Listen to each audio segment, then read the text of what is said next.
So I would love for you to talk about, do you have a go-to instructional strategy? How do you, figure out what to use, when to use it, because I'm sure some of the teachers listening to you want to be award-winning teachers as well.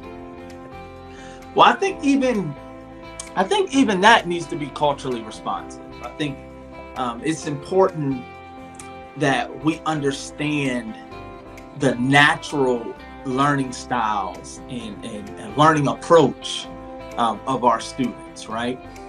So, for example, I've had classes where, the project-based learning model was best for them, right? They worked well that way. That's the way that their brains were wired.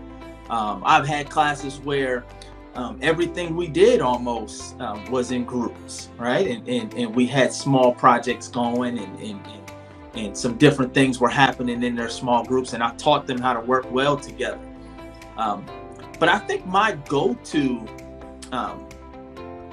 would probably be the Socratic method, because it entails a lot of that, right? We can have them in groups and then have some Socratic discussions around book topics or even some math talk. It doesn't matter what the topic is, but that deep dive into the why behind things and supporting your arguments and stating your claim clearly so that the other person understands, and then giving or asking clarifying questions and answering those clarifying questions. Those are the things that translate to the real world.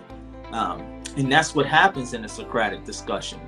Also, I believe that method would probably be right now the most culturally responsive and culturally relevant because of social media and because of the natural tendencies for our students to sort of state a claim or make a post, right? And then defend that post within the comments.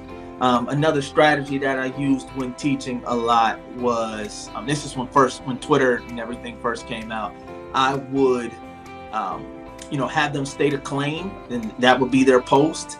And then other students in the class would jump in their comments and, respond to whatever their claim was or whatever their argument was. And then they would have to respond to that. And they would send direct messages to the person if they would agree with them or if they wanted to get more information about whatever their claim was. So I was trying to take our classroom topics and blend it with what was really happening in their real world, right? And what they were really into, which at that time was social media. And I still believe that that's culturally relevant for today, for this next generation.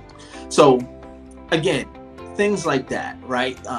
Trying to find out what they're into and seeing how creative you can be as an instructor to bring that into your classroom and use their cultural currency as a benefit for you and to help tap into some things for some different populations of students.